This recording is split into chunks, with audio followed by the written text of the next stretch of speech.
Chapter 1. The silence before her name was Espiocayan, before the galaxy charted its wars. Before the Jedi lit their sabers in silver defiance, there was only the hush of worlds unspoken. And on one such world, beneath the twilight jungles of Shili, a birth was whispered into the living force, not with celebration, not with prophecy, only with the sigh of leaves and the slow turning of stars. Her name had not yet formed. The Togruta did not call her Ahsoka then. They only felt the pull, the small one who heard what others could not, who stilled the wind without gesture, who touched a wounded beast and healed it with presence alone. The village elders watched her with reverence and unease. There were no temples here, no codes, yet she belonged to something vast, ancient, breathing beneath every stone and sunbeam. The Force pulsed around her like unseen breath. She was 3 cycles old when the beast came, a predator, moon-maddened, drawn from the deep woods by something more than hunger. It stepped into the village in silence, jaws wet with prior death, eyes blind to mercy. Screams scattered. Warriors armed themselves. But it was she who walked forward, barefoot, unblinking, no command, no fear. The creature stopped, lowered its head, and bowed. The Togruta gasped. The Force had chosen her, or so they believed. They did not know the truth, that the Force does not choose it. Hungers. Plo Koon arrived not long after. A Jedi Master cloaked in shadow and light. His ship scorched a clearing. He stepped out and the trees bent slightly, as if recognizing an old wound. He was not sent for her specifically, merely following a pulse in the galactic weave, one among many. But when he saw hers more, watchful, silent beneath the blood-orange sky, he knew, or thought he did. The Jedi believed in patterns, in balance, in signs. He did not question what it meant that she had tamed death with a glance.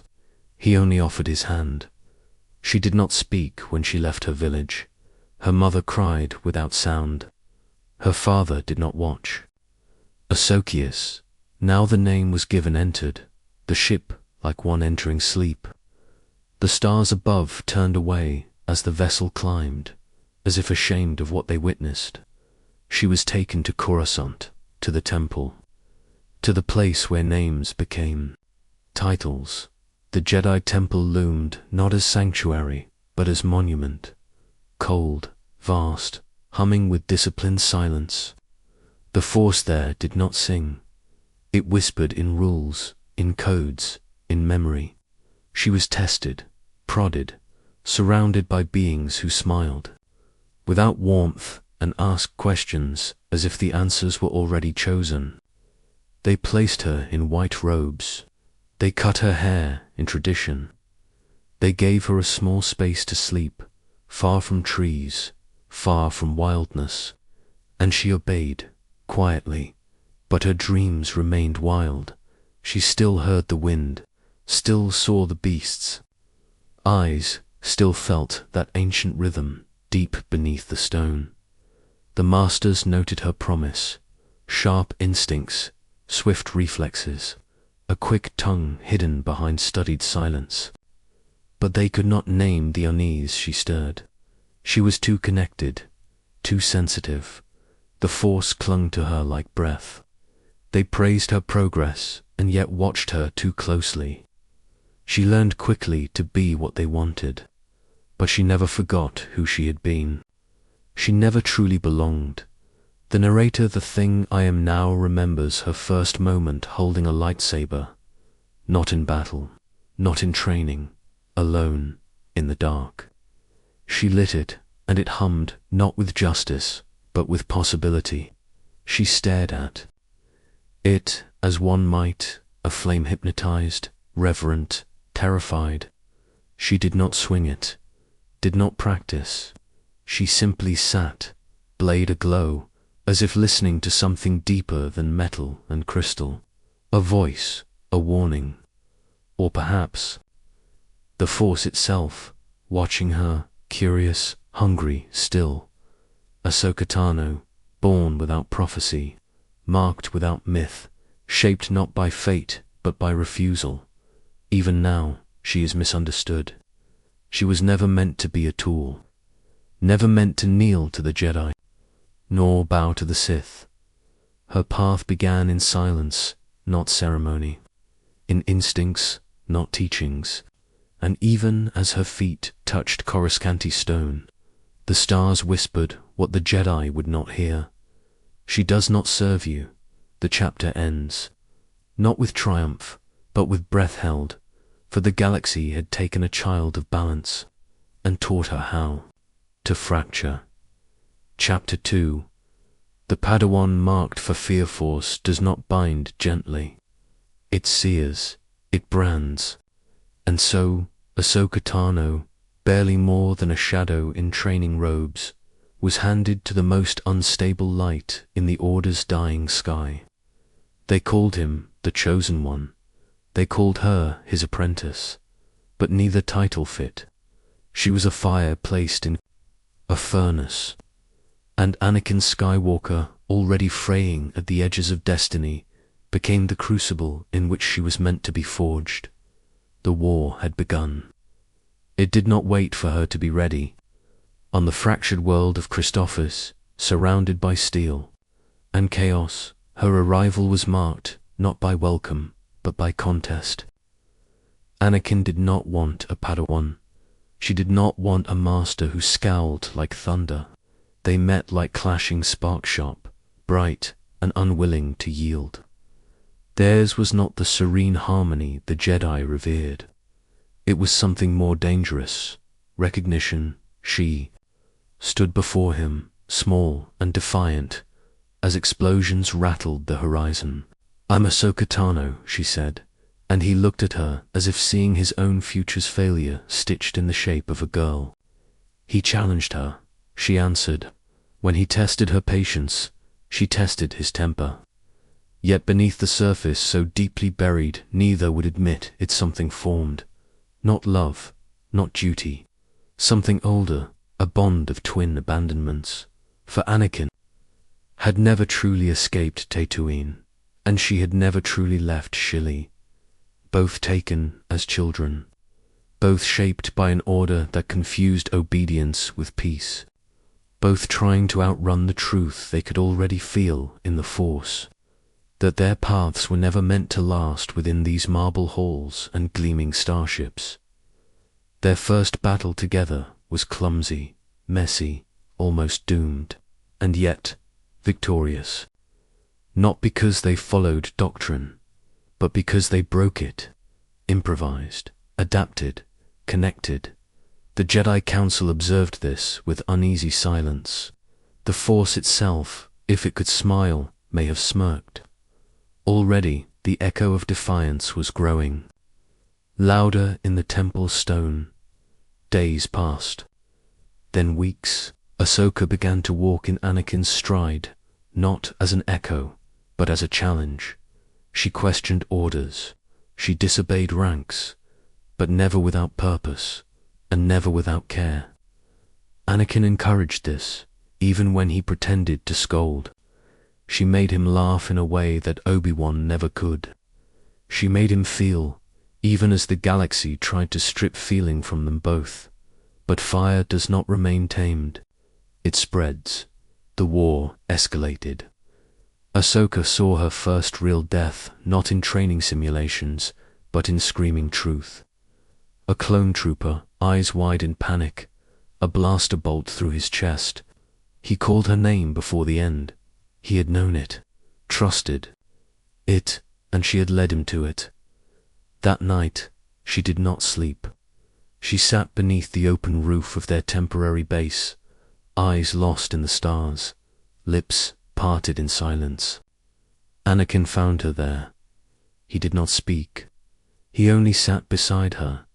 Two lost stars, burning too fast. Their missions grew harder. The galaxy grew crueler, yet Ahsoka never faltered. Not outwardly, but the war shaped her. Not like the Jedi into serenity.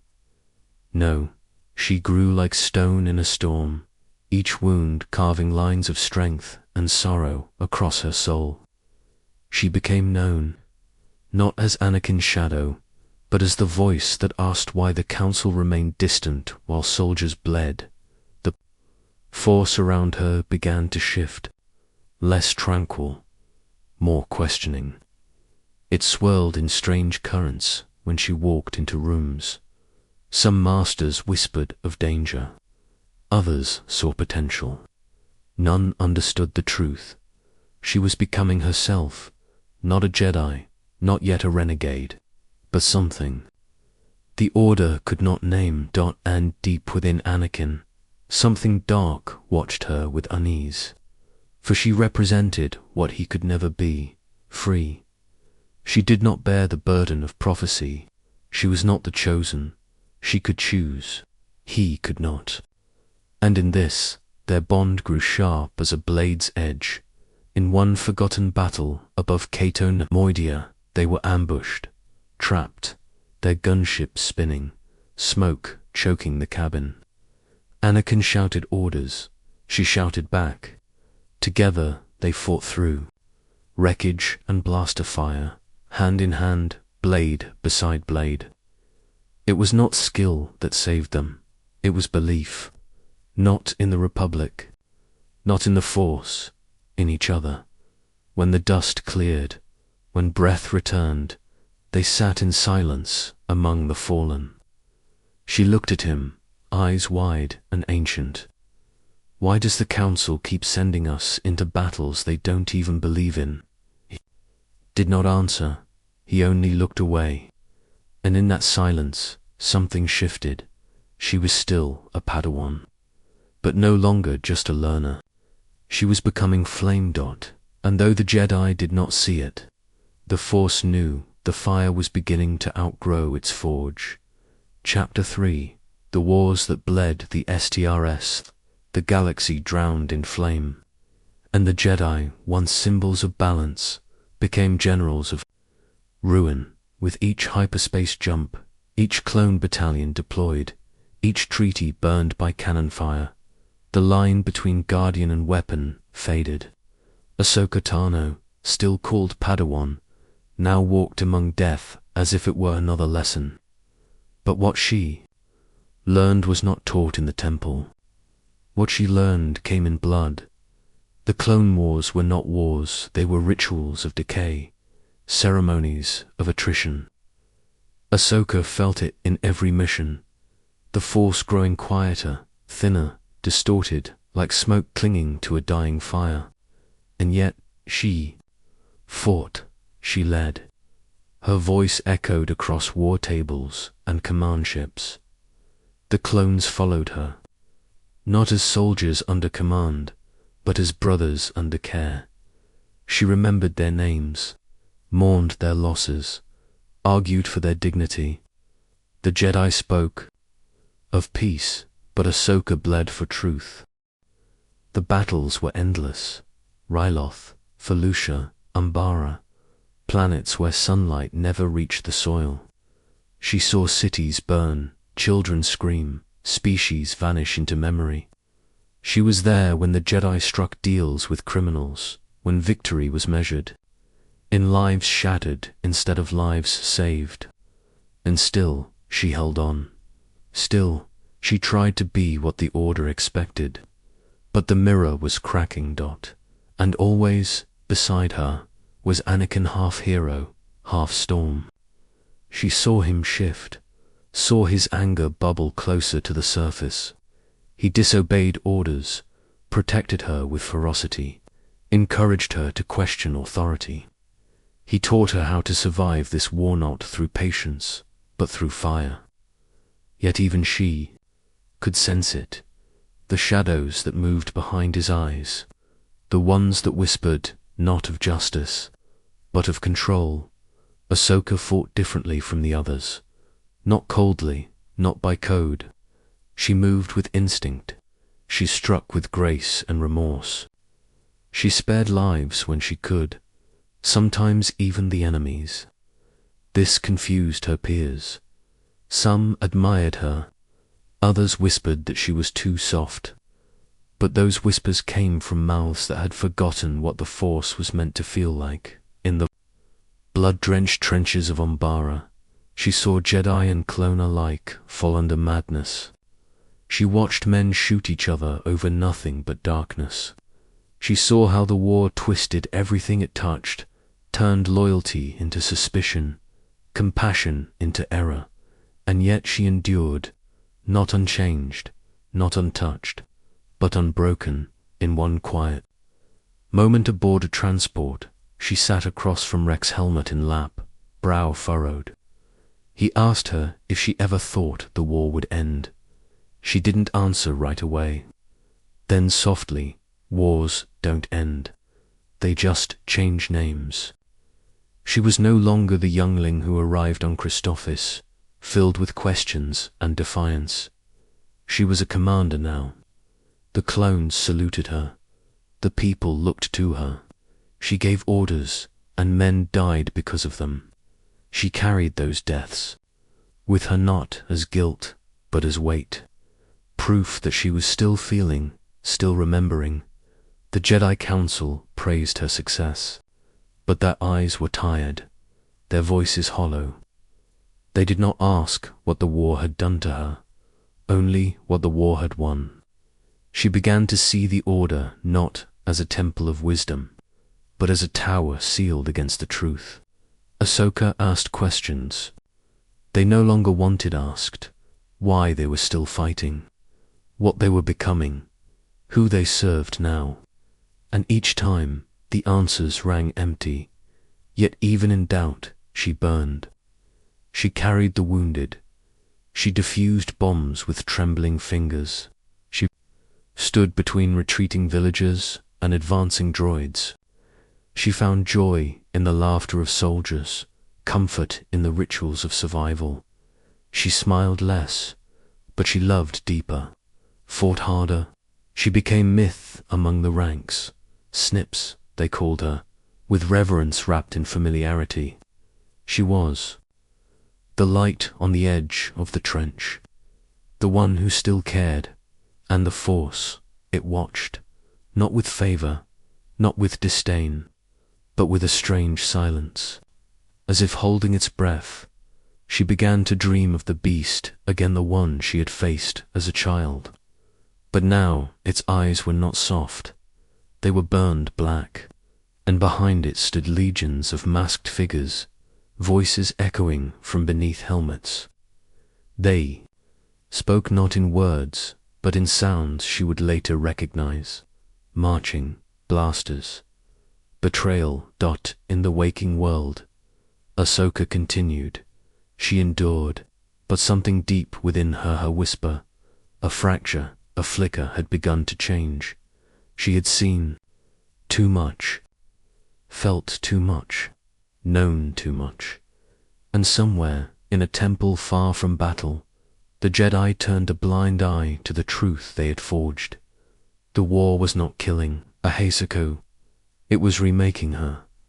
Chapter 4. The trial that was never meant to be wo, and there comes a moment in every war when the blade turns inward, when the enemy is no longer across the field but within the walls.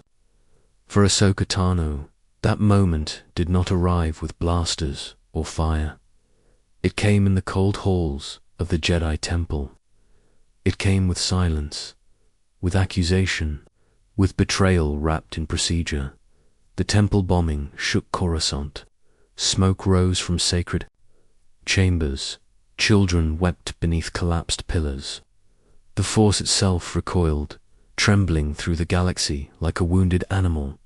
And amid the ashes, they found a suspect. Not a Sith, not a traitor from without, but one of their own. Ahsoka. She did not understand. She had not been near the blast, had not spoken treason, had not doubted loudly enough to warrant suspicion, but doubt was enough.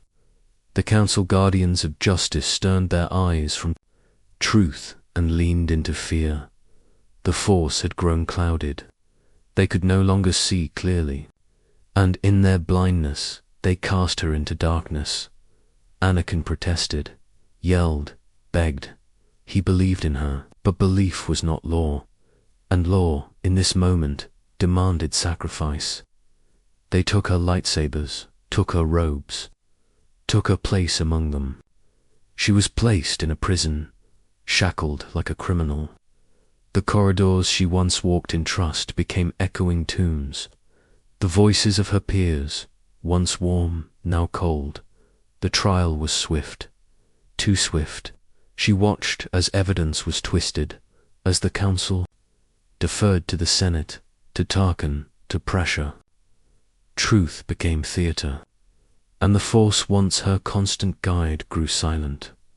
She prayed to it, not with words, but with longing. It did not answer, and still she stood tall. In the shadows Anakin searched, defiant, desperate. He hunted the true culprit, Barris's Offie, a Jedi, a friend, a mirror.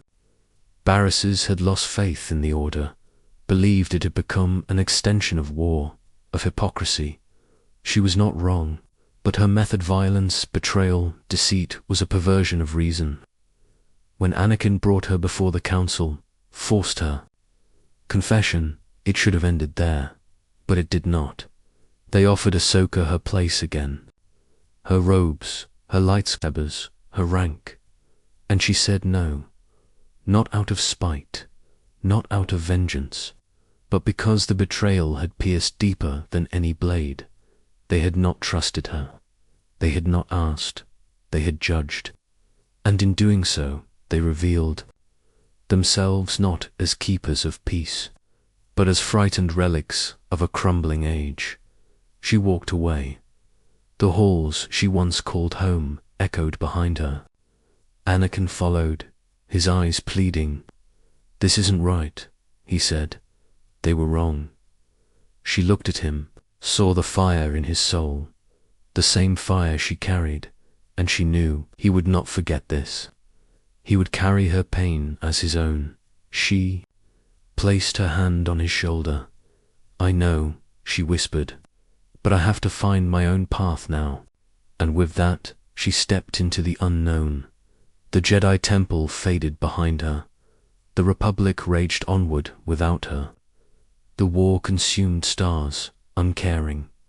But the Force stirred not in clarity, not in peace, but in prophecy. Ahsoka Tano had left the Order, and in doing so, had stepped beyond its fate. Chapter 5. Ashes of an Anemitha galaxy did not pause for her absence. It turned, relentless, uncaring, as systems burned and banners shifted. Ahsoka Tanoans, a name spoken in the Jedi Council, once a presence known in battlefields, vanished into the tides of war, stripped of title, unbound by order. But the Force remembered. The Force always remembers. It whispered through hyperspace, trails and dying stars, tracing the path of the one who walked away. She wandered not in exile, but in rediscovery. Her name became silence. Her saber no longer hissed with judgment, and in the underlevels of Coruscant, in the ash-choked breath of the forgotten, she found a different kind of truth, one not spoken in Jedi temples, nor taught in the truth of survival. The Martez sisters sheltered her for a times of illusions, burdened by poverty, scarred by the Jedi's shadow. They did not care for prophecy or peacekeeping. They spoke of lost family, of war above their heads and hunger. In their bellies, Ahsoka listened, not as a master, not as a warrior, as someone learning again how to be human. When danger came manned, it always came she stepped forward. Even without the Jedi crest, she protected not because she was ordered, because she chose. Her saber was gone, but her hands remembered the rhythm of the Force. Her will remained sharp, her instincts alive. She fought the way one breathes, silently, with sorrow. But every act of kindness exposed a wound, every rescue unearthed a ghost. She saw how the galaxy had bent under Jedi rule, how decisions made from thrones of marble rippled downward into ruin. The Republic, once a beacon, now looked more like an empire being born in slow, silent breaths. And above it all, the Jedi clung to their codes, blind to the cracks beneath them. Ahsoka carried this weight not as bitterness, but as burden. She did not hate them, she pitied them, for in their fear of change, they had abandoned truth. Her path eventually led her to Mandalore, a world soaked in war, its people fractured by creed and ambition. Bo-Katan called for her aid, not as a Jedi, but as a warrior. Maul ruled there now, not just with violence, but with vision. A Sith pretender who understood what the Jedi refused, that power was shifting, that the old ways were breaking. Ahsoka faced him not as Padawan, not as soldier, but as herself. Their duel was prophecy made real-orange blade against crimson scream. He spoke of coming darkness, of Anakin Skywalker's destined fall. He offered her alliance, not out of mercy, but out of clarity. "Join me," he hissed, "and we can stop what's coming." She refused, not because she didn't believe him, but because she still believed in him, in Anakin, in hope. She captured Maul, brought him to justice. And yet, as she stood over his defeated form, as the Force pulsed with unease, something deep within her trembled. She had looked into the abyss, and the abyss had spoken truth. Then came Order 66. But that is a scar for the next shadow to carry. Chapter 6. The night the clones Turanidi began not with war drums or battle cries, but with a whisper, a signal, a code buried deep within loyalty, within trust, within the flesh and breath of soldiers once called brothers. They did not know what stirred inside them. They only obeyed when the voice spoke. Execute Order 66. Ahsoka felt it before it arrived. The Force screamed not in words, but in violent rupture, as if the galaxy's spine had been shattered.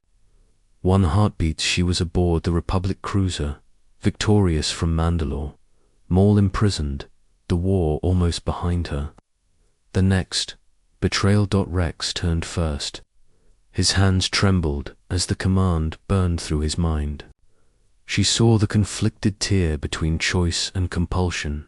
He looked at her, eyes wide, wet, and then his blaster rose. "Find fives," he gasped. Then the storm began. The clones, her brothers, her allies, opened fire. No warning, no question, just the cold precision of programmed death. She moved without thinking, lightsabers igniting in a whisper of blue. Not to kill, to survive. She deflected bolts, leaped through smoke, ducked behind durasteel corridors. Every shot sang with memory names she knew, faces she trusted, now erased by the same voice echoing across the stars. She freed Maul. Not as ally, not as hope, as distraction. Let chaos fight chaos. Let the Sith devour the rot they had seeded, while she ran, hunted, alone. But she was not alone for long. Rex returned, not as killer, as man. She had saved him, stripped the chip from his skull, helped him remember who he was, not what they made him to be. The two of them, back to back, surrounded by death, stood not as soldier and Jedi, but as survivors, as remnants of a lie now collapsing. Maul escaped. The clones advanced. The ship falling, crumbling, dying burned around them like a funeral pyre for an era. They buried their dead. The ship crashed onto a nameless moon, its wreckage a tomb for the war. Ahsoka stood among the graves she carved into the earth. Number marker for her, only for them, the ones she could not save. Her sabers left behind an offering, a farewell, a sign to any who might come looking. A Jedi died here, and yet she was never truly one. She walked away, cloak drawn tight, footsteps light across the soil. The Force did not speak, not in comfort, not in sorrow. It watched, as if unsure what she had become. For Ahsoka Tano had passed through fire and emerged not cleansed, but hollowed. The Republic was gone. The Jedi were gone. Anakin was gone. But something deeper stirred now. A new war, a new empire, and somewhere in its heart, something darker than death. Chapter 7. A galaxy buried in Imperial SNOW. The Republic had died with applause, its corpse rebranded as Empire, its throne claimed by a shadow once cloaked in democracy. The Jedi were declared extinct. The Force fell silent in the halls it once sang through, and across the galaxy, star systems bowed not to hope, but to order. Cold, sterile, unyielding. A new galaxy was born, not of light, but of obedience. Ahsoka walked through this frozen world like a ghost. No name, no saber, no purpose left but the beat of survival. Her presence became myth whispers in marketplaces, rumors in slums, a hooded figure helping strangers, vanishing before thanks could be offered. She wore no crest, but the Force still clung to her, not as flame, but as ember. Years passed in shadow. The Jedi were hunted by inquisitors, Sith-born hounds with blades of blood and hearts wrapped in pain. She did not seek them, but eventually they found her. The encounter was brief, brutal. The Inquisitor who faced her expected fear. He found silence. He struck with rage. She moved with memory, and though her blades were gone, the Force was not. In the end, she took his saber, not to wield power, but because she had no choice. It was in that broken blade that she would forge new ones, white, pure, without allegiance. Not Jedi, not Sith, a new path, one of her own. She adopted a name, Ashla, an ancient word, one that meant light in forgotten tongues. She did not use it to claim identity, only to pass unnoticed, to protect, to serve where the Jedi had failed, quietly, reluctantly, without reward. Then came whispers of rebellion, not armies, not fleets, small acts, a smuggler refusing to betray a refugee, a senator questioning silence, a farmer hiding a child with strange gifts. Hope moved again, not loudly, but persistently. Like roots beneath frost, she joined them, not as leader, as flame-bearer, bale organer. One of the last, with eyes still open, sought her help. She became fulcrum, a voice behind transmissions, a mask. Behind meaning, she gathered the scattered, guided the broken, connected those who still believed freedom was worth bleeding for. But every whisper of resistance echoed against the storm. Rising from the core Darth Vader, the name was not yet known to her, only the shape in the dark, the monster in armor. A myth with Anakin's gaze. She did not know, not yet, but the Force trembled whenever that shadow moved near, and somewhere deep in her bones, the silence between their bond grew heavier. She saved planets, sabotaged empires, rescued lives. But with every act, she came closer to the heart of a truth she could not yet face, that the one she trusted had become the very thing she now fought. The galaxy buried itself in snow cold with fear. silent with grief, and Ahsoka, torch in hand, walked alone toward the storm. Chapter 8. The mask that spoke with his voice cue began. Like a wound reopening quiet at first, almost forgotten. Then the pain returned. A presence, a shadow that did not merely follow, but hunted. Ahsoka felt it before she saw it. Through the Force, through memory, a presence familiar, but wrong. A darkness that knew her name, that moved like Anakin, but breathed like death. She was on Malachor when it happened. A dead world, ancient and cursed, where Sith temples still whispered forgotten chants. She came not for battle, but for knowledge, for warning. Ezra Bridger, a boy tangled in fate, had found the temple.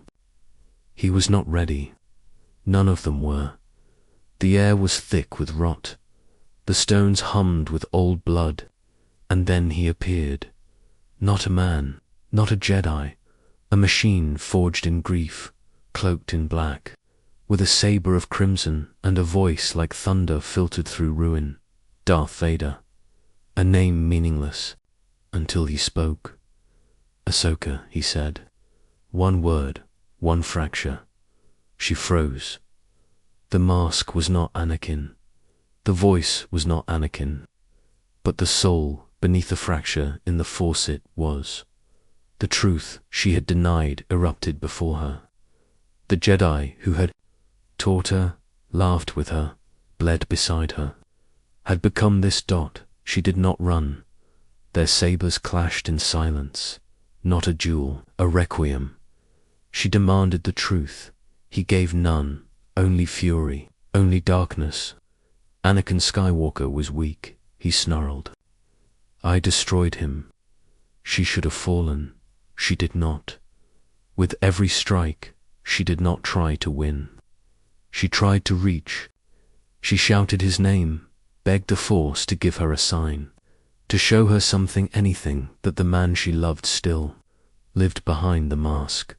And for one breath, one moment, she saw it. The mask cracked. A sliver of Anakin's face, one eye, blue, burning, afraid. Ahsoka, he whispered. Then it was gone.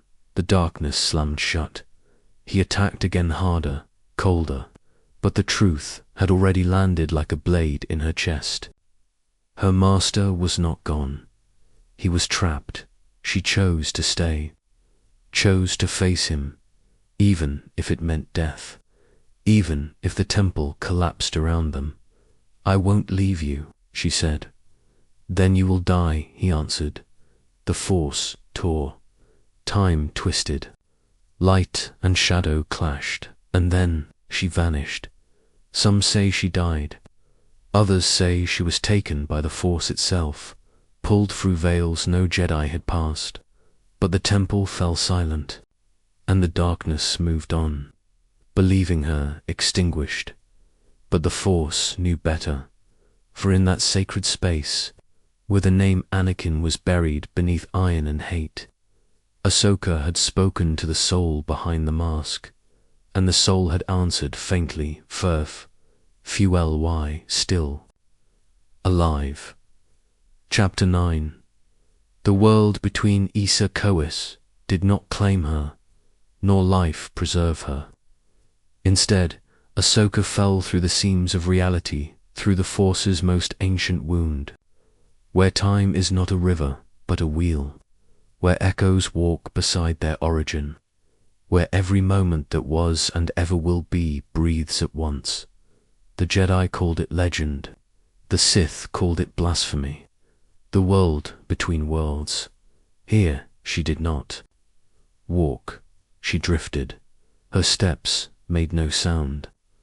Around her, doors suspended in void, windows into forgotten fates, voices of those long-dead murmuring truths they themselves never knew. She saw herself, young, laughing, failing, learning. She saw Anakin, smiling, falling, burning, rising in black. The Force was different here. Not alive, not dead, not light or dark, it simply was. Pure intention, pure memory. It asked nothing, it gave nothing, it only showed. And then Ezra, the boy who had once stood on Malachor, now stood before her, arm outstretched, breath trembling. He had pulled her through time itself, saved her, or perhaps interrupted her fate. Ahsoka looked at the image of Vader, the moment of their final clash, frozen in a doorway of light. She could return, change it, save him, but she did not. Some moments, even in infinite space, must be left unbroken. She turned from the past. Ezra asked why, and she, with pain so deep it had no words, whispered, "He has to choose it himself," for she had seen the truth. Her role was not to redeem Anakin, not to destroy Vader. Her path lay beyond, somewhere in the weave of destinies still tangled, somewhere where hope had not yet spoken. Before the world could close, she reached one final, to minter the stream of memory, into the bond they once shared, and whispered through the Force, "I still believe in you." And somewhere, across time, across rage, across metal and fire, a shadow paused. The world between worlds faded. She returned not to the war, not to the rebellion, but to silence, to waiting. She walked the unknown, changed. No longer Jedi, no longer soldier. She was the witness now. The Force had shown her too much to remain a follower. Ahsoka Tano became myth once more, a phantom among ruins, a guardian not of temples, but of turning points. Chapter 10. The rebel who still remembered her Anami night after night. The Empire's drums echoed through hyperspace. Yet somewhere beneath that relentless cadence, a quieter rhythm thrummed the pulse of scattered souls, refusing to kneel. They had no banner grand enough to rally fleets, no prophecy crowned in marble halls. All they possessed were stolen ships, coded whispers, and a single phantom frequency that spoke of hope. Fulcrum, the signature called, itself a voice neither male nor female, neither young nor old. Only a handful knew it belonged to Ahsoka Tano, and fewer still understood how much of her name had already been burned away.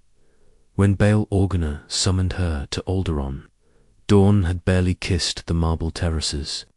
She arrived in a vessel painted to look like cargo, stepped out cloaked in grey, and carried nothing but the quiet certainty of purpose. The senator greeted her with the gravity of a man who mourned tomorrow before it could arrive. Over hushed corridors he unfolded reports. Villagers raised on Lothal, dissidents vanished on Garrel. Shipments of kyber crystals diverted to some secret military project no one could name. The fledgling cells cried for guidance. They needed a thread to bind them. She listened, eyes half veiled, and between the senator's words she heard another "Please save the galaxy before my daughter must." Ahsoka moved like a shadow across star systems, knitting fractures together. On Alderaan she smuggled arms beneath the jungle canopy, where Saw Gerrera's fire already smouldered hotter than wisdom. On Ryloth she taught Syndulla's child, Hera, how silence can be deadlier than cannons if one knows where to place a charge. On Gorse she bribed saboteurs with promises of futures they scarcely dared imagine. Each success birthed greater peril, for the Empire felt the tremor of her passing and sent inquisitors to still it. The fifth brother cornered her first on Naraka Station, among husks of derelict freighters spinning through void. He swung his crimson disk in wide, brutal arcs, sure the ferocity of form would crush whatever faint memory of the Jedi she carried. But she had risen beyond forms. She parted his blade with twin tongues of white, moving as water does when confronted by iron yielding. Encircling, drowning. She left him unconscious, amid drifting sparks, not slain. Mercy remained her rebellion against the night, yet every duel chipped away at her solitude. The network she wove demanded more than ghostly transmissions. It needed presence, leaders. Who could kindle others? One call reached deepest, carried by a Lasat prayer and a child's laughter. The crew of the Ghost. Hera, fluent in courage and restraint. Kanan, Jarrus, last ember of Caleb Doom. Zeb, Chopper, Sabine, Ezreach, a shard of loss searching for shape. They met her on Garrel beneath storm lanterns, faces equal parts awe and suspicion. Fulcrum removed her hood, and the wind stilled as though the Force itself held breath. Kanan bowed his head, not to a master, but to the memory of one. Ezra's eyes widened. He had felt her once across veils of time and, in that widening, Ahsoka glimpsed the same haunted spark that once glimmered in Anakin before dusk devoured it. She took the boy aside, taught him how to listen to the Force as one listens to the tides of a moonless sea, with fear, with wonder, with surrender, but she did not speak of Skywalker. The scar was still too raw to name. Months blurred into missions, stealing TIE prototypes on Lothal, sabotaging fuel depots above Mustafar, spiriting refugees to secret ports. With each victory, the Ghost Fleet grew, and so did Imperial scrutiny. Grand Admiral Thrawn entered the board like a cold blue star, mapping their patterns, predicting their pulses. He spoke Ahsoka's alias as though tasting rare spice fulcrum, promising the taste would soon be his. Danger sharpened her purpose, but deepened her solitude. In quiet quarters aboard the Ghost, she studied holomaps while the others slept, tracing Imperial supply lines the way scholars trace constellations of long-dead gods. Kanan sometimes joined her, silent until starlight outlined the hollow beneath her gaze. "You carry too much," he said. She almost replied, almost poured the memory of Anakin onto the table like broken kyber shards, but words failed. Instead, she placed a hand over his, grateful yet unready. The day truth ambushed her came without warning. A relay station near silos pinged restricted transmissions. The Ghost slipped in to slice them. Static bled through speakers, then a voice, low, mechanized, impossibly familiar. Project Stardust ahead of schedule. Director Krennic will report to Lord Vader personally. At that name, her blood ceased its turning. Ezra glanced at her. Something ancient and terrified flashed behind his curiosity. She closed the channel, lips trembling with words erased 9 years ago. That night she stood alone on the cargo ramp, stars wheeling silent as predatory eyes. She remembered Malachor, the crack in the mask, the blue eye drowning beneath Sith fire. She remembered saying, "I still believe in you," and she wondered if belief could survive beneath oceans of slaughter. The ramp lights traced silver along her montrals. She bowed her head and let the question bleed into space. No answer came, only the hum of distant engines, like heartbeats buried under stone. Hera approached softly. "We need you tomorrow," she murmured. "Ryloth's uprising depends on our timing." "I will be there," Ahsoka replied, voice steady, though inside the Force roiled like a storm without horizon. And so she went, spearheading yet another strike, another spark hurled against the night. Explosions painted dawn over real plains, Twi'lek drums thundered beneath Imperial screams, and ships bearing Phoenix sigils tore through blockade lines. Victory tasted of dust and tears, temporary, insufficient, but real. When celebrations faded, Ahsoka slipped away to an abandoned shrine outside Lasu. Vines swallowed crumbling statues of heroes long forgotten. She knelt among them, palms open to the soil, and asked the Force the question it refused to answer. Is there still a path to save what he became? A wind rose, carrying sand across her skin in fine needles. Yet, within that sting, a single petal drifted white, immaculate, impossible. On a desert gust, it landed upon her fingers and dissolved like snow at dawn. Hope hurts, she realized, and still it calls Dot far across the galaxy in a fortress forged from obsidian and grief.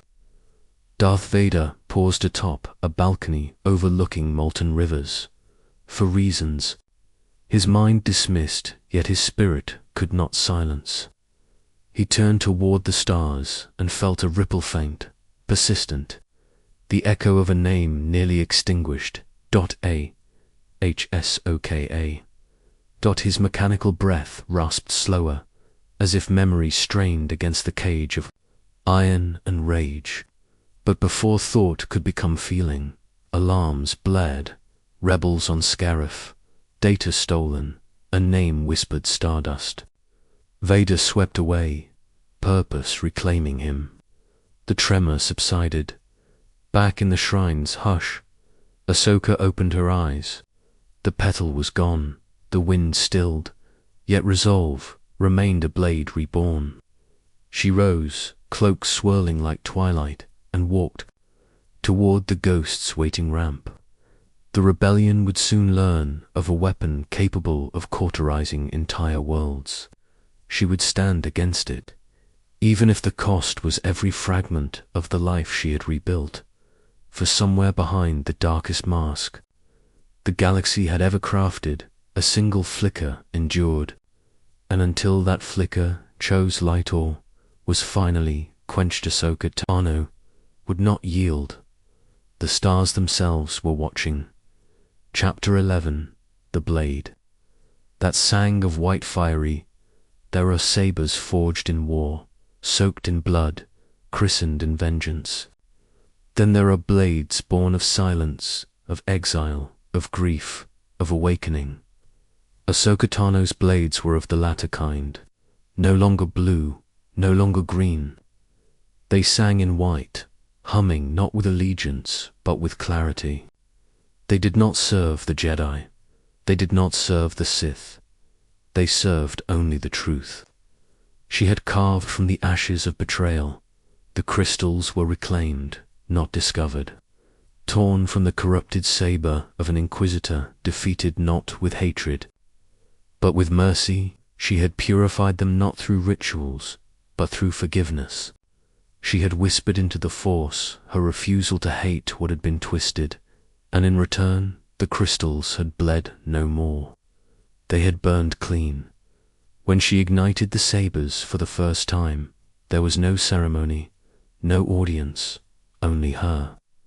The hum they gave off was not peace, it was resolve, a sound that cut through confusion, through dogma, through memory.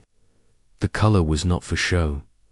It was the absence of corruption, the rejection of institutions, the sword of one who had seen both sides and chosen her own. With those sabers, she became something else.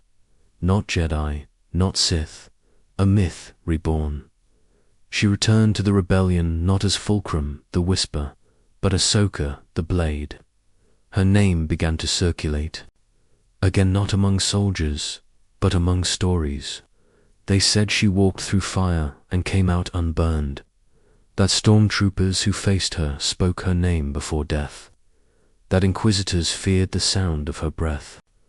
That Darth Vader himself had stopped when her shadow passed near.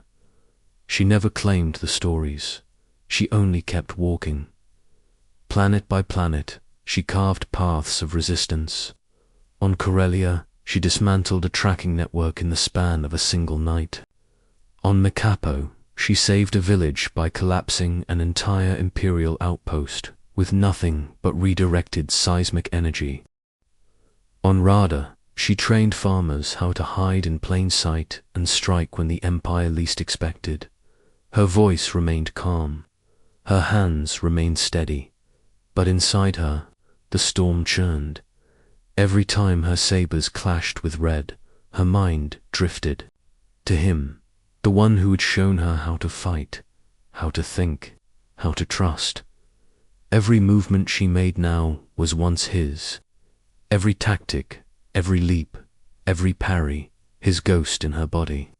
And with every clash, she asked a question she never dared speak. Aloud, is there anything left of him? The white sabers answered only with light. And yet, the Force was shifting. She felt it during the siege of Lothal, when Thrawn's trap nearly collapsed their fleet. When Ezra, stubborn and strange, sacrificed everything to vanish into hyperspace with a beast of stars. When Kanan died in fire.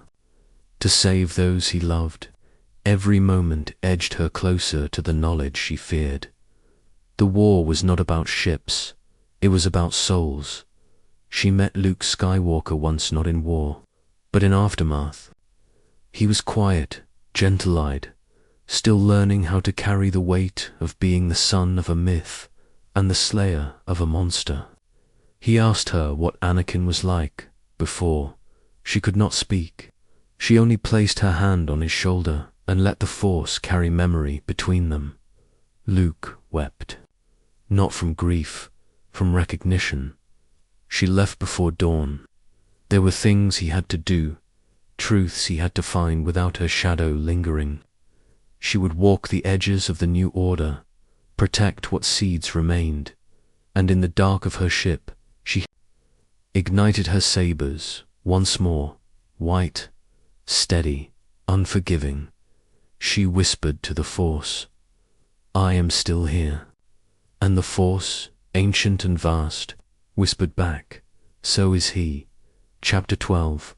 The Rising of the Final Esachado de la Butha. Galaxy shuddered, as if exhaling its final breath. War had once been loud clones marching, star destroyers blotting out suns, but now the war moved differently. It wore faces of diplomacy, spoke in propaganda, struck not just at worlds, but at truth. And from its throne of obsidian and sorrow, the final shadow watched all. Darth Vader. He had become more myth than man, more machine than memory, a nightmare made of iron and regret. Wherever he walked, the Force bent beneath him. Planets grew cold, voices grew silent, rebellions faltered. Yet behind the black mask was not fury, but silence eternal, suffocating, sacred silence. For Vader no longer wept, he did not dream. The man once called Anakin Skywalker was buried so deep, even the Force could no longer hear him clearly, but Ahsoka could.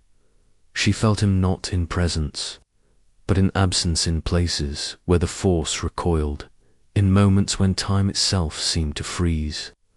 The white fire of her sabers trembled when his shadow neared, not from fear, from recognition. Like a song once loved, now distorted by grief, and still she searched. She traveled to forgotten temples, read scrolls written in voices long erased. In Jeddah, she stood in a crater where guardians had once chanted. In Tython, she meditated upon a monolith scorched by ancient Sith fire. In the ruins of Ilum, where crystals once called to Padawans, she stood in the frost and whispered a name, Anakin. Only wind answered. She was not alone in her search. Others walked the margins of the Force, some seekers, some predators. She met Balon Skull, a broken Jedi who spoke of balance but walked with death. She saw his apprentice, filled with questions that would one day bleed into rebellion or ruin. There were no clean paths now, only circles, echoes, cycles of rise and fall, of Jedi and Sith, of creation and collapse, The Force itself felt weary, as if it too had seen too much. And then came the whisper, "Luke has faced him, the son." The father, the final trial. She did not intervene. She could not. This was not her battle. It was theirs. She only watched through the Force, from a distance beyond time. She felt the moment when Vader struck with full hatred, and the boy did not yield. When the Emperor cackled his triumph, and when, at last, the mask cracked again, Anakin Skywalker looked through his son's eyes and chose not power, not control, but redemption in that instant. The shadow lifted, Vader died, Anakin returned, and Ahsoka light years away, hidden in some silent place between stars, to her knees and wept, not from grief, but because he had done it. He had found his way back, without her, and that was as it must be. Her journey was not to save him. It was to remember him, so that the galaxy would know. He was not born a monster. He had loved. He had fallen. He had risen again. The Force trembled, lighter now, like spring after 1,000 winters. She stood again, taller, calmer, whole. The final shadow had risen, and chosen to fall. Chapter 13. The path that lies beyond the Uward Irwin. The temple crumbled, and the statues fell. The Force did not vanish. It simply shifted. The Jedi Order, once so rigid, so revered, was gone. The Sith once, so proud, so secretively broken beneath the ruins of their own ambition. And in the quiet after the storm, there remained only questions. What now? Who will guide the lost? Who will teach the next breath of the Force to breathe? Ahsoka did not claim the answers. She only walked through stars, still scarred by war. Through systems where children whispered the name Skywalker like a prayer they did not understand. Through worlds that had forgotten what peace sounded like. The galaxy, though momentarily freed from tyranny, remained wounded, powerless, uncertain, and in this limbo, the Force stirred again, but not as it had before. It did not choose thrones or temples. It chose travelers, outcasts, ghosts. It chose her. She did not speak of Jedi dogma. She no longer recited creeds or clung to the word Padawan. Instead, she listened, she watched. She taught only when asked, and even then she did not give answers, only tools, for she had learned, painfully and thoroughly, that the Force does not serve those who demand it, only those who understand it. One child she found on a burnt moon was afraid of their power. She sat beside them under a sky of cinders and told a story not of the Clone Wars, not of heroes or Sith, but of light. How it lives inside us, even when buried. Especially when buried, another child, full of fury and fire, asked her how to destroy evil. She said, "First understand what you are willing to become to defeat it. Then ask again." In time, the galaxy began to speak her name again, not in fear, not in worship, but in reverence. Not as fulcrum, not as Jedi, as Ahsoka. A name reclaimed, a name earned. She returned once more to the ruins of the Jedi Temple, not to mourn, but to bury the last of her ghosts. In the shattered stone, she placed a shard of her old lightsaber, not the white blades, but one from long ago, a blue one, the one Anakin had given her. She buried it beneath ash and whispered, "Thank you for showing me how to begin." Above, her Coruscant's sky no longer buzzed with warships, only silence, and stars did not speak to her as it once had, but it was present, like a river beneath her feet, like breath between words. It did not command, it flowed, and she flowed with it. No longer against, no longer for, simply with. She was not a warrior anymore, nor a student. She had become something rarer, a witness, a vessel, a keeper of memory and of possibility. The path beyond the order is not paved. It is walked in darkness, in trial, in solitude. But now and then, when the galaxy looks up and sees a pale figure moving between stars, when twin white blades ignite to defend the helpless, not for glory, not for revenge, but for peace, there is a whisper in the Force. She walks still, she remembers. Chapter 14. The unwritten PROPHC, when all prophecies are carved in stone. Some are whispered in dying breaths, others written in blood upon temple walls. But the most powerful are the ones never spoken, only felt, the ones that live in the spaces between stars, in the silences between choices, the ones that become true not because they were foretold, but because someone dared to believe they might be. Ahsoka Tano was never named in the ancient texts. No vision from the High Council spoke her into destiny. She was not called the Chosen One. She was not the Lightbringer, the Destroyer, the Redeemer, and yet she endured, more than a survivor, more than a symbol. She was the echo of all that had been forgotten, and the seed of what might come after. There were prophecies, yes, of balance, of twins, of darkness rising and falling, but none had spoken of the one who walked away from it all, and still returned. She was the question in the middle of 1,000 answers.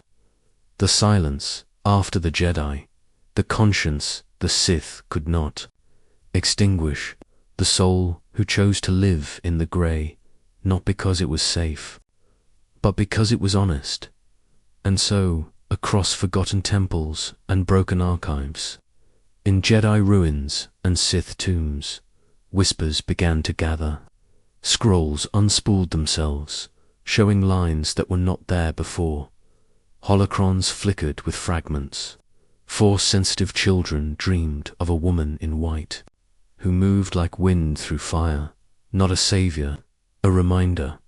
The Force does not belong to the Jedi, nor to the Sith. It belongs to those who listen.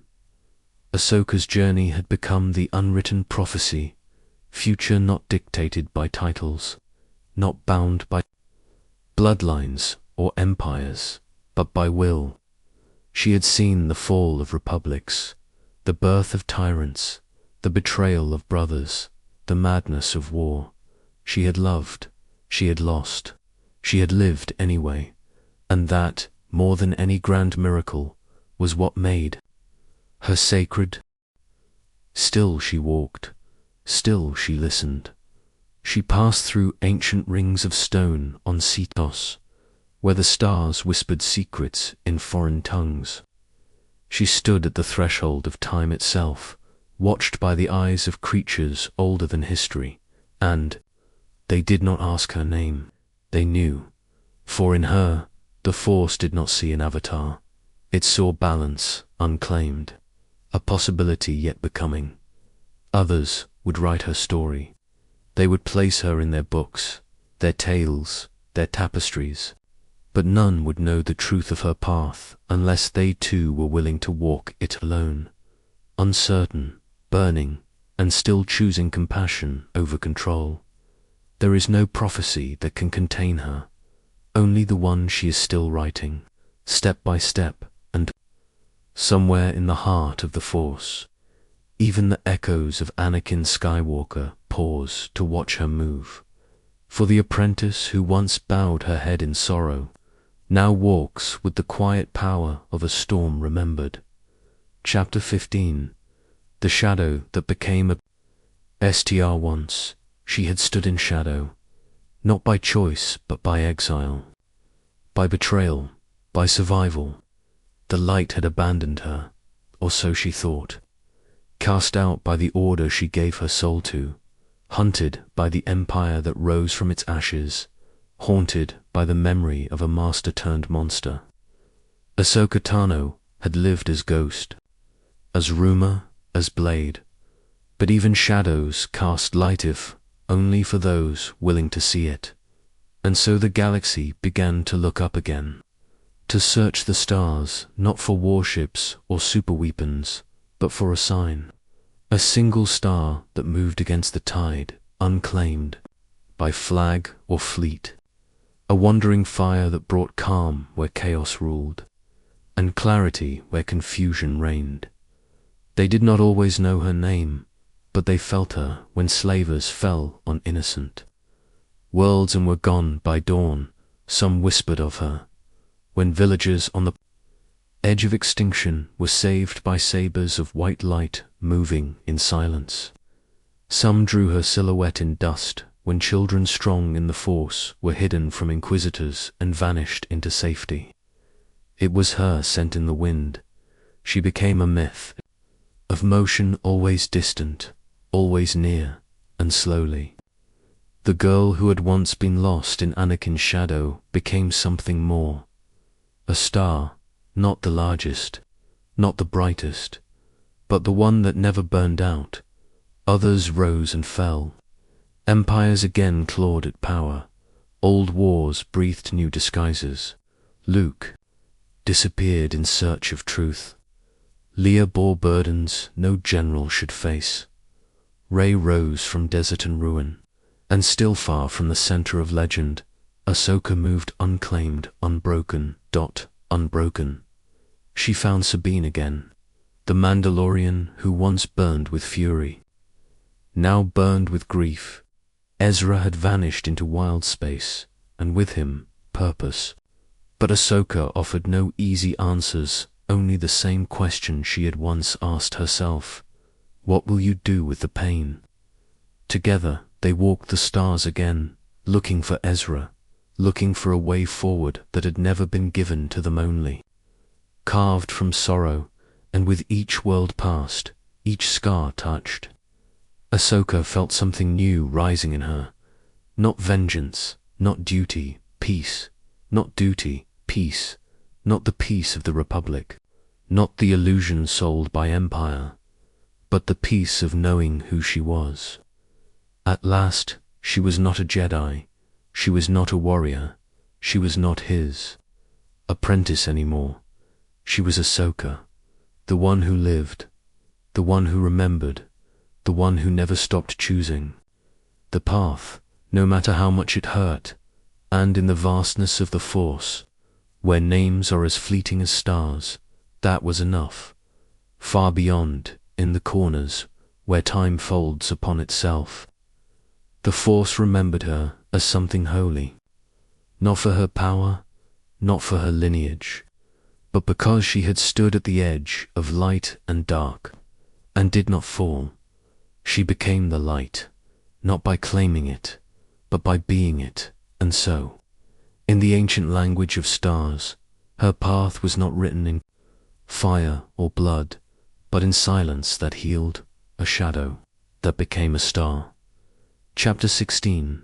The flame that never spoke of Visiti Huawai victory was a word spoken by generals, chanted by crowds, painted on banners, carved into monuments, printed into textbooks, written by the triumphant. But Ahsoka Tano never spoke of victory, not even when the Empire fell, not even when the Death Stars were dust, not even when Darth Vader, the nightmare who haunted her dreams, had been unmasked by his own son and died with Anakin's name on his lips, because she had seen too much. She had stood in the ashes of Jedi temples, watched brothers turn into beasts, seen hope twisted into dogma, into control, into machines built to silence the Force itself.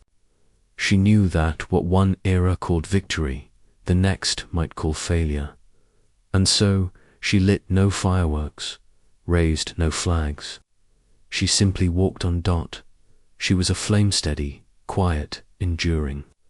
Not the fire that devours, but the one that guides. The kind that survives winters, the kind lit on altars for those who never returned home, while others celebrated Ender. Ahsoka wandered to forgotten places. She returned to the wreckage of Mandalore, walked its scorched soil, whispered the names of fallen sisters. She passed through the ruins of Dathomir, felt the ache of dark rituals long since gone cold. She stood in the graveyards of ships orbiting Jakku, where the last great battles of the old galaxy had left metal corpses to drift forever, and she mourned not for herself, but for everything that could have been had the Order listened. Had Anakin been believed? Had truth been chosen over pride? She lit no saber on these journeys, wore no armor. She moved like a memory in the wind, and still those attuned to the Force could feel her, as if the galaxy itself bent gently in her presence. Children called her the Stalker. Survivors called her the White Flame. But she gave them no name, only her kindness and her silence. She met Force-sensitive wanderers, some terrified of their power, others reckless with it. She never declared herself a master, never took them as Padawans. She only sat beside them, told them the story of a girl who walked away from the Order and still chose to do what was right. Most listened, some wept, a few walked with her until they were strong enough to walk alone. In time, these souls scattered, unnamed would become something more. Not an order, not an institution, but a tide. A new way of being with the Force. No dogma, no hierarchy, only balance, and still, Ahsoka did not claim to have created it. She was merely the spark, the quiet, sacred fire. And so the galaxy changed, not through conquest, but through kindness passed from hand to hand. Story to story, light to light dot. Not all saw it, but the Force did it. Watched the flame that had never screamed of war, never hungered for victory, the flame that had outlived empires, the flame that whispered through stars. I remember, and that was enough. Chapter 17. The temple that never see ROMB lead. There are temples made of stone, temples built in the age of the Republic, sanctuaries raised to praise the light, to house the wisdom of masters, to echo with the footsteps of Jedi, but all of them fell.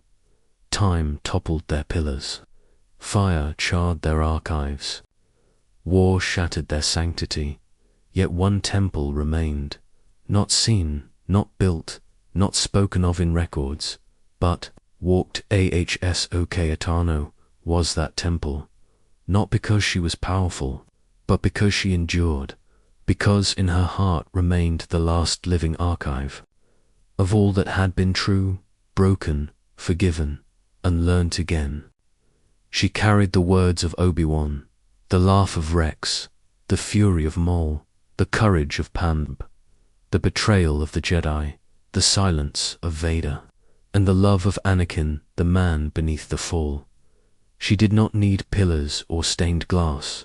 Her footsteps through the galaxy were enough.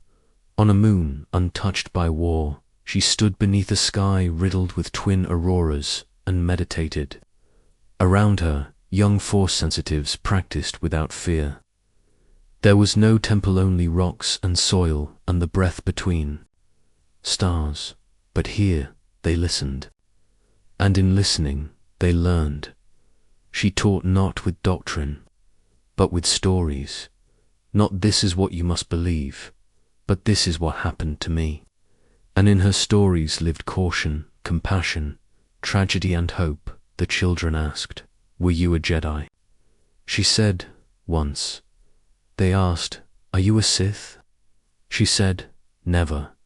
They asked, "Then what are you?" She smiled, her eyes soft with memory. "I am what remains." When both forget who they were meant to be, and they understood, because the Force does not require temples, it requires presence.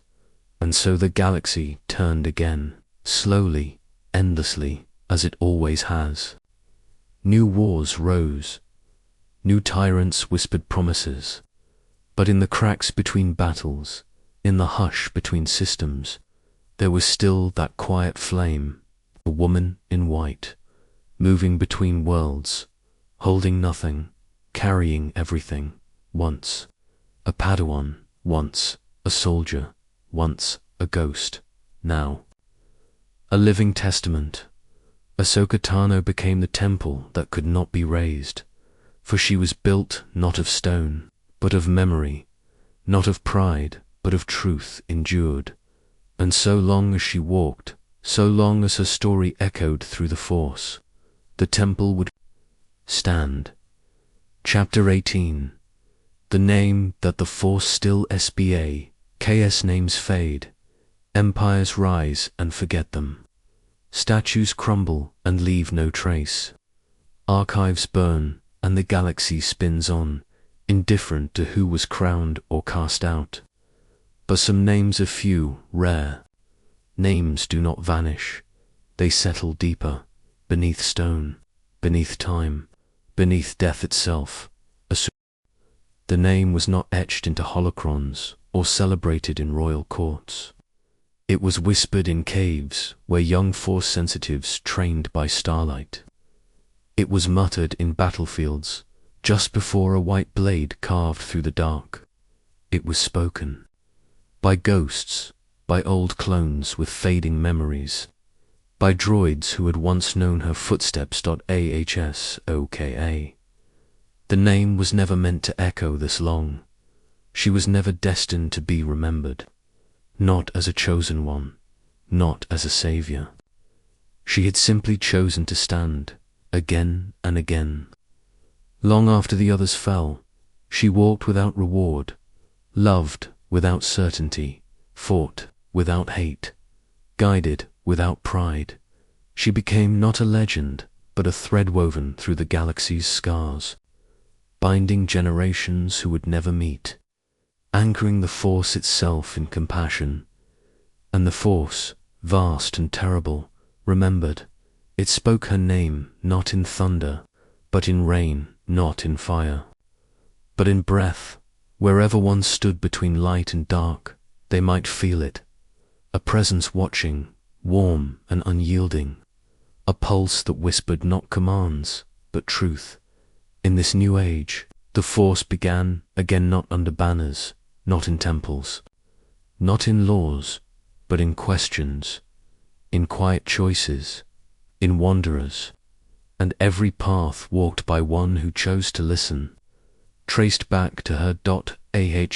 Ahsoka, the apprentice who walked away, the woman who never stopped returning, the name that became a prayer, a warning, a guide, the final line of a prophecy never written.